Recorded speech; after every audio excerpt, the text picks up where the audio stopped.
Dearest daughters, Jane and Sarah, you'll read this only when I'm dead. I'll leave it with my cheerful lawyer, who, with her very well-trained head, has seen how things might be arranged when I am truly done and dusted, about what goes to whom and who might at the end be truly trusted. She's got the clauses all drawn up, in fairness to you both, I'm sure. She had me there in knots for hours on who got less and who got more, on what might just survive a challenge and what would best defy a judge who thought my will too mean by half and just the product of a grudge. You will have seen the will by now, resolved your curiosity, and seen how Providence ensures a certain reciprocity. I won't go into niceties. The story's there in black and white, checked thoroughly, at no small cost, to see that legally it's tight.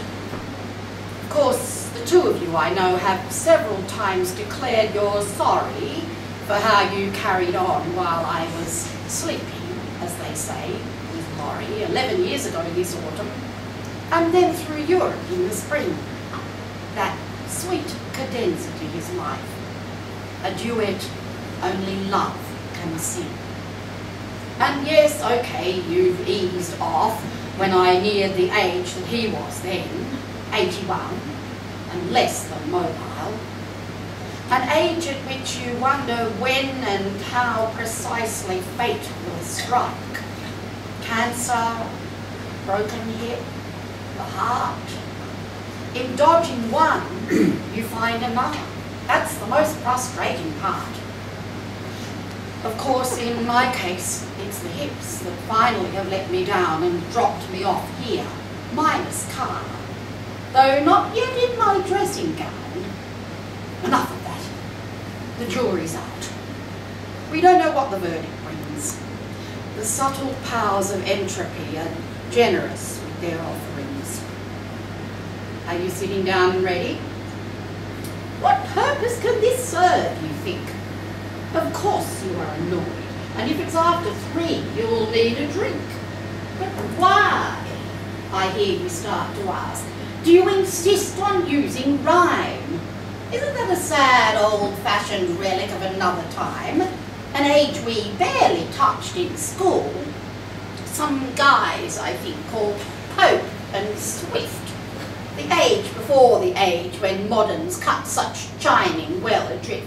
Don't forget you're getting old and in an aged facility. Wouldn't prose be better suited to your new docility? Docile. Maybe, darling Sarah, and no less so my sweetest Jane. But I've discovered that small rhymes can do big wonders for the brain. These quatrains I am writing here are far from an apology for what you've heard my lawyer say. You'll find there's no theology that might convincingly explain the document that you've just read. New Testament or Old one either. Nothing Jesus did or said could quite convey the way I think. Your father cannot take the blame, nor I, for how you both turned out. It would have happened all the same. Aspiration, aspiration, the upward, ever upward trend. The pleasures of a new Mercedes sweeping sweetly through a bend. The smile with which to quickly say, of course my boys both go to grammar. The joy a new apartment brings, delivered by an agent's hammer.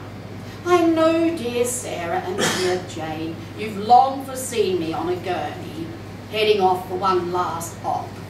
The brilliant power of your attorney ensuring that whatever happened, my small flat came to you, to share, without, you hoped, too much unseemly tearing of each other's hair, since that's the way it is with avarice.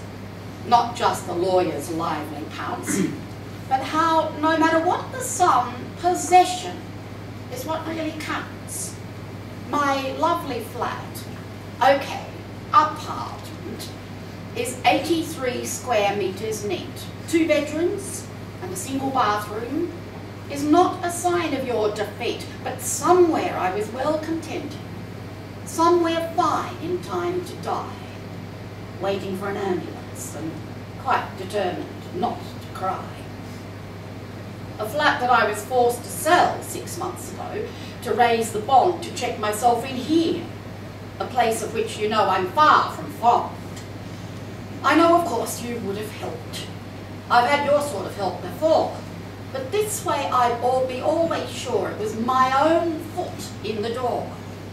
You've seen it now. A motel room, though good enough for what I need. A place to keep my head in trim or seriously go to seed. But not before I have, I hope, seen more of my young Giles and Jack, who, back when I discovered Lawrie, showed what you two seemed to lack. An openness, a sense of humour, a will to take things as they came, not a deep censoriousness or shiver at some small ill fame. I've kept in touch with them by email, on and off these past few years. They've got their own lives now, of course. Our contact slightly in arrears. They got me started with a mobile, not quite the generation next. We swap an SMS or two. I don't yet do predictive text. Last month, I tracked them down in Carlton and flew them up by Tiger Air. They're not quite what you wished for, Sarah, but neither ought you to despair. They trooped on up to see me here, and no doubt called to see you too. A good talk over dismal coffee confirmed what I proposed to do. And yes, my Sarah, I'm aware things aren't so great with your two boys. Giles, who's had his brush with drugs. Jack with that strange band called Noise. Hoping one day to get lucky, to climb way up the indie charts, to justify to you why he has swapped from money to the arts. And Giles, of course, who's given up his study of commercial law in favour of an NGO and helping with the urban poor. It's easy to exaggerate. There's nothing too much to deplore. Half the world's dropped out of med, the other half's dropped out of law. So here we go. This is Shirley still talking to her daughters. And so it's come about that I, before my story fades to black, have signed the document which gives almost all to Giles and Jack, your pair of disappointments, Sarah, whom Lawrie spoiled with high baroque, hinting at alternatives to med and law and shares and stock. Of course, there may be other factors adding to their plight on earth. As you've just seen, I've left them most of what my dear old flat was worth, or what can now be handed back, foreshortened by an admin tax, to my estate for distribution, equally to Giles and Jack's now legally established funds, to buy one day themselves a flat or small apartment if they like, to help them cut the corners that have somehow slowed their getting on. No longer now in med and law, but in the other things they'll come to see what they were destined